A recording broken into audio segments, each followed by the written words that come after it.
សួស្តីអ្នកទាំងអស់គ្នាចឹងថ្ងៃនេះយើងមកធ្វើបាល់លក្ខណៈបែប 3D បែបនេះនៅក្នុង Adobe Illustrator ធ្វើបាល់យើងធ្លាប់ឃើញគេលក្ខណៈធ្វើផុសអីចឹងធ្វើលក់ធ្វើអីចឹង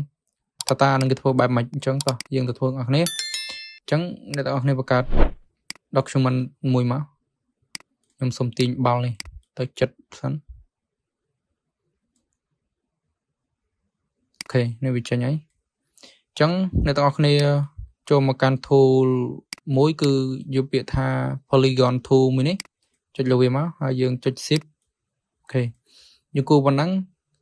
កន្លែងនេះគឺអ្នកទាំងអស់គ្នាត្រូវដក stroke វាចេញហើយកន្លែងនេះគឺយើងដូរ color មកខ្ញុំសុំយក color ពណ៌រាងស្តៀងពណ៌ខៀវកម្ៅបន្តិចអូខេប៉ុណ្ណេះពណ៌ប៉ុណ្ណឹងអញ្ចឹងយើង copy អាហ្នឹងមកយើងចុច Alt ហើយទាញវាមកអូខេទាញវាបែបហ្នឹងហើយកន្លែងនេះគឺយើងដក fill នេះចេញវិញហើយយើងថែម stroke ចូលវិញអូខេ stroke ខ្ញុំយកពណ៌ stroke ខ្ញុំគិតថាយកអូខេ stroke ខ្ញុំយកពណ៌ហ្នឹងក៏បានដែរអីទេខ្ញុំបន្តឲ្យវានេះតិចប៉ុណ្ណេះ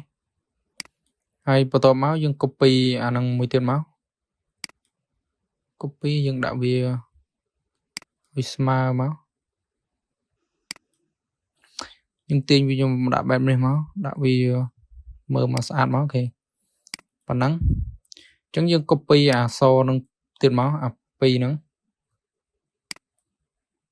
copy យកមកដាក់គេនេះមក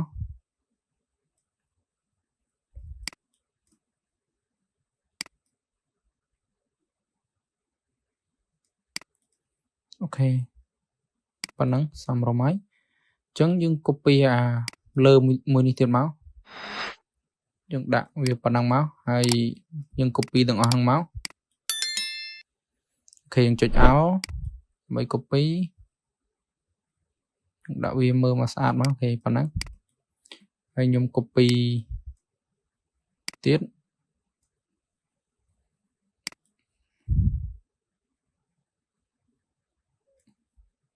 ខេវិញពេកខ្ញុំ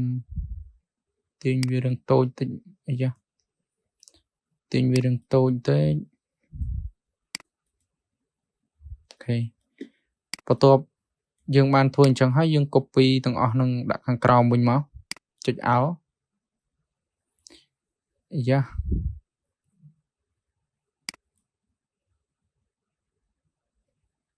យើងដាក់បែបនេះមកអូខេ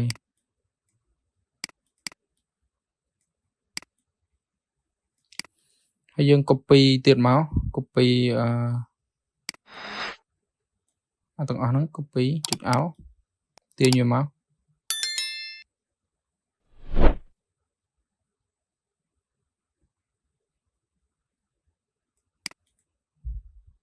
អូខេប៉ុណ្ណឹងគួរសមល្មមហើយអញ្ចឹងយើងមកយក tool មួយទៀតគឺ ellipse tool មួយនេះអញ្ចឹងយើងចុច shift មកដើម្បីវាមូលកន្លែងនេះគឺយើងដាក់ចំពោះ fill វាគឺយើងដាក់យកពណ៌សមកអូខេយើងចុចពណ៌សមកកន្លែងនេះគឺយើងមិនចាំបាច់ដាក់ stroke ទេអញ្ចឹងយើង select លើនេះទាំងអស់មកអូខេ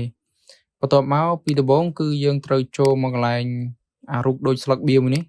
ចូលកន្លែងហ្នឹងហើយយើងចុច add មួយមកអូខេយើងដាក់ឈ្មោះអីឈ្មោះទៅខ្ញុំដាក់ football ហ្នឹងណា football អូខេបន្ទាប់មកយើង delete អានឹងចេញវិញមកអូខេយើង delete ហើយយើងទាញនេះឡើងលើតិចមកស្រួលមើលបន្ទាប់មកអ្នកទាំងអស់គ្នាឈរលើអា ellipse ដែលយើងមិនគូមិញហ្នឹងយើងយកពាក្យថា effect បន្ទាប់មកយើងយកពាក្យថា 3D and material មួយនេះបន្ទាប់មកយកពាក្យថា inflate អូខេវាចេញបែបអញ្ចឹងហើយអ្នកទាំងអស់គ្នាយកពាក្យថា material មួយនេះកន្លែងហ្នឹងហើយពីដំបូងវាចេញមកបែបនេះអញ្ចឹងយើងយកពាក្យថា graphic នេះមកអូខេហើយយើងយកអា football ដែលយើងបានបង្កើតមិញយើងដាក់ចូលមកនេះកន្លែងនេះអញ្ចឹងអាក្រោមអាកន្លែង scale នេះយើងចង់ទាញឲ្យវាធំឬក៏វាមកល្មមឬក៏វាតូចអញ្ចឹងណាមកយើងទាញមកមើលមកសម ok bạn này thông pích ok nhưng có thằng bạn này việc mỗi từ là mò mờ hay chẳng nhưng một cho lơ